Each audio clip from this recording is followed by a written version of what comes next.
In the year 1885, the ancient Yoruba village of Asamu breathed quietly under the warm sun, a place where tradition walked with every man and spirits listened from every tree. Here lived a tailor named Kuti, feared by all, respected by none, and followed by a darkness he alone understood. His small tailoring hut stood at the edge of the village like a shrine of secrets, its raffia curtains whispering stories no one dared repeat. Children never played near that place, for they believed the needles inside could see. Kuti sat alone at his wooden table, chanting into a bowl of long iron needles, inviting powers that had no mercy.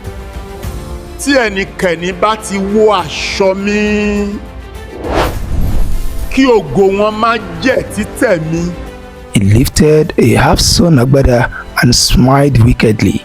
Whoever wears this, he murmured, their destiny belongs to me. Villagers came for clothes, but many never returned the same.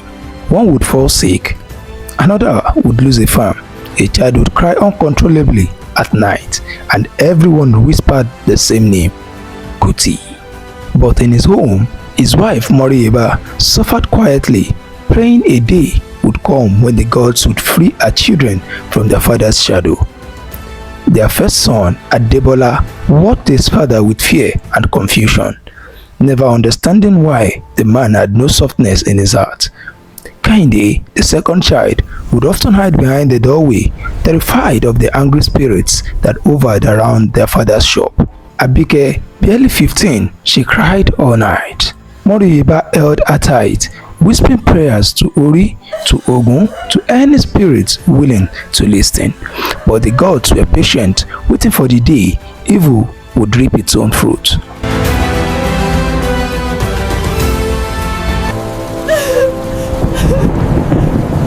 One raining evening, a woman named Taye rushed into the village square, crying uncontrollably. Her twins, Taye and Kehinde, had died mysteriously after wearing the clothes Kuti sewed for them. The village trembled in fear. No one dared accuse Kuti directly, but all eyes pointed towards his hut. That same night, thunder cracked across the sky as Taye approached Kuti's shop.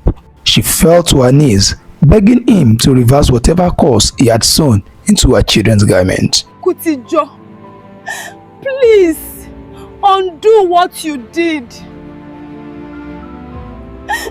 Kuti scolded at her. Take your tears away from my doorstep, he barked. When she grabbed his leg, pleading, he beat her with a cane he used to measure clothes. Bruised and shocked by the rain, she pointed a shaking finger at him and released a curse older than the village itself. Kuti, your own children shall drink the tears you have given me. Your wickedness will bury you. The wind howled. Kuti felt a chill for the first time in his life, but arrogance blinded him.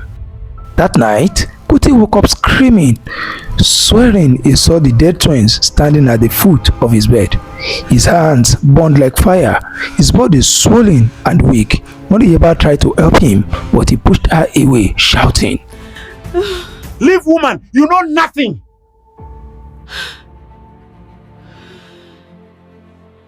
For 7 days and 7 nights, he cried, shrieked, and battled invisible beings. His wife Reby headed to the shrine to plead with a shulalu to please save her husband not to die. Olodumare Sanumi, don't let my husband die. On the 8th night of Kuti's sickness, he breathed his last breath and gave up the ghost. The village rejoiced quietly, but fear remained. Everyone believed the curse Kuti carried did not die with him. Reby wept beside his lifeless body, not because she loved him, but because she knew the village would now turn against her children. At his burial, no drum was beaten, only silence and shame surrounded the grave. That night, a cold wind swept through the house, shaking the doors violently. Abike woke up screaming, saying, Baba is calling me from outside." The children huddled around their mother, trembling. Footsteps echoed outside, even though nobody was there. The course had begun to shift from the tailor's soul to the tailor's bloodline, and the entire village knew judgment had only just begun. The next morning, Kehinde went to fetch water, but the villagers moved away from him like he carried a plague. A group of boys shouted, "Ọmọ apanilẹ́kún Kuti, child of a wicked man." Kehinde cried silently, clutching his calabash to his chest. Abike watched other children play, but none allowed her near them. Even adults avoided Moriyeba at the market.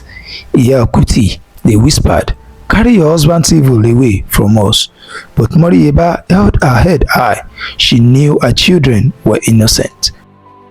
Still, the nights grew worse. Drums no one could see played around the house at midnight. Shadows walked, whispers filled the air, and the children began to lose sleep. Abike fainted one afternoon after claiming she saw her father's ghost by the doorway. The elders were called and they shook their heads. "Moriyeba," they said, "your husband tied knots only he could untie." A mysterious herbalist arrived from a distant village, drawn by the disturbance. He examined the children and sighed deeply. "Your husband made pacts with hungry spirits," he said. "Those spirits are now demanding payment," he said to Moriyeba. Moriyeba cried. "What must I do?" she asked. "Only forgiveness can uproot what was planned in hatred," the herbalist replied. But forgiveness was harder than magic, for the village had suffered too much from Kuti's wicked hands. Moriyeba decided she would beg the entire village. She gathered her children and walked into the market square. With trembling hands, she knelt before everyone. "People of Asamu, my husband's sins were many, but my children carry no evil." Tears fell from every corner of her eyes. The crowd murmured, hesitant, remembering their pain. Then Iyataye stepped forward, the woman who had caused Kuti. She looked at Abike, fragile, shaking, crying, and her own heart melted. She bent down and held the little girl tight. "I forgive for the sake of these innocent children."